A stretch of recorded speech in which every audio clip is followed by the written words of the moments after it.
All right, so I didn't show the steps of this, but I designed and 3D printed the bridge here, painted it, and used some weathering powders on it. And I had to carve in a little bit to the ground, which is what I was expecting to do, so that came out nice. And that gives us a nice, steady level platform to get back over here. So I'm pretty happy with that, how it came out. I actually have a portion of this, ignore the black, I spilled some weathering powder, but it's going to be a little mini bridge there too that's building. But yeah, not bad. All right, so next step is I'm painting some brown color here for the ground.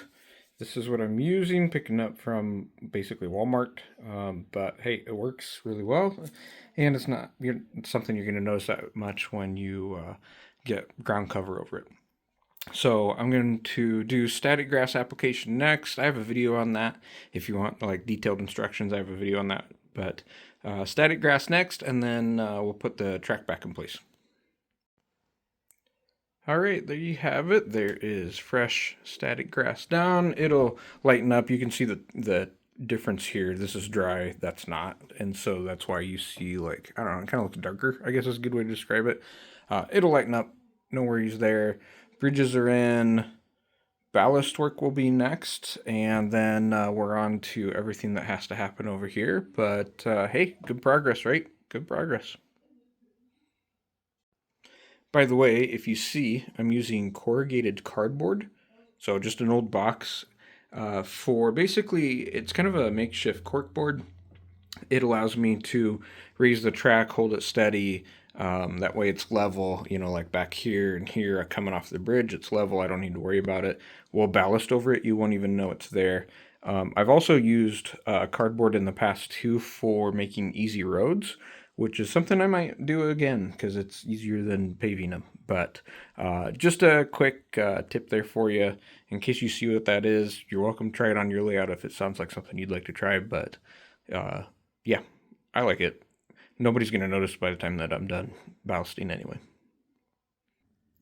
All right, so now that this is in, ties are painted. I have a video on how I do that. I will link it below, but basically those two colors and individually, then mix them together and put it on, add some water so that it is diluted, not super thick. We are currently working on this section here. So one piece at a time, and then putting glue down. If we need to, we can cut back some of the plaster.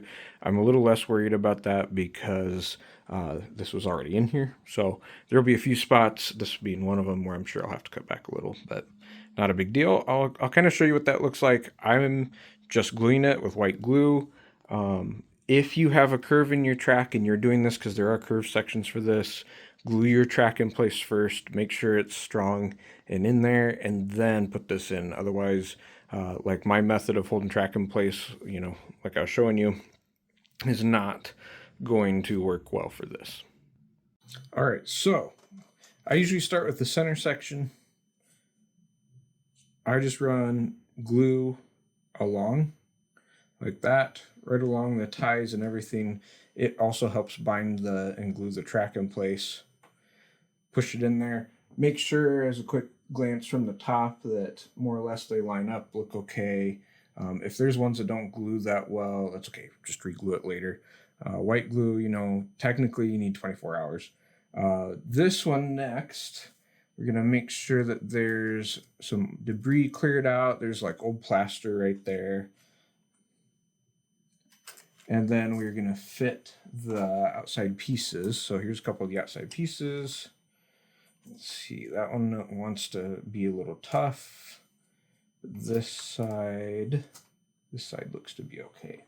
So let's go ahead and put this side in first. And you can see this was reused because there's old plaster stuck to this. Pull that off too. Okay. So glue, I do it on the outer edges of the ties and up against the ties just like that.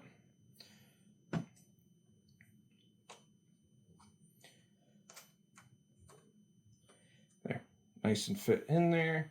And then next, because this doesn't want to fit very well, we're just going to use the hobby knife to kind of cut back some and see if that's good enough. Grab that vacuum I showed you earlier.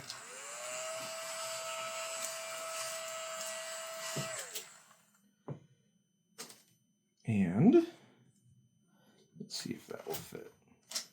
Yep, that'll fit. So then back to glue.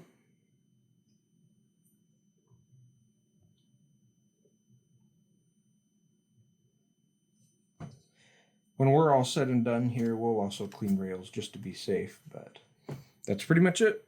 You're nice and good to go now, and we're going to continue that for the next few sections down the line. All right, guys, and there we have it. All in. I'm going to put a 3D printed stop back here. I got to go find them because I know I printed some. I don't remember where I put them, but whatever. We're going to put a 3D printed stop in here, not the little wheel ones like these. Here, let me show you. Not the little wheel ones like these. It is too easy for a train car to roll up and off those and into the river, so we are not going to do that. It is going to be, I'll put this back over here. It'll be an actual 3D printed one that comes up and actually touches the coupler and looks decent. I'll probably do more for painting around here anyway. The next step is filling in issues and cracks. There's a spot of this road, it's pretty much this entire section here and here, that was bad for some reason when I paved it, and it hasn't gotten any better. So we're going to repave a few things. We're going to get all the buildings out temporarily, repave a few things, and then paint. These are pavement and pewter gray. I've never tried the pavement one before. We might do that in spots to make it look a little bit more patched or fresh. Pewter gray is technically what this is. So that's probably going to be next steps after ballast. We will ballast first and then go in with paint. So next steps coming up. Okay, everyone, the main line is now ballasted, weathered, and is looking pretty decent. There's a lot more cleanup work for me to do, obviously, but hey, track is in, it's ballasted, it runs well. Did a test run, and test run went okay. There's a couple things here that I noticed I need to work on.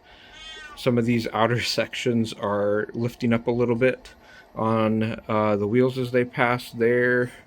And right here, you can kind of see it's a little bit higher. So I might have to come in and redo that, but that's pretty minor in comparison. We'll worry about that in the next phase, which is going to be all this pavement work next.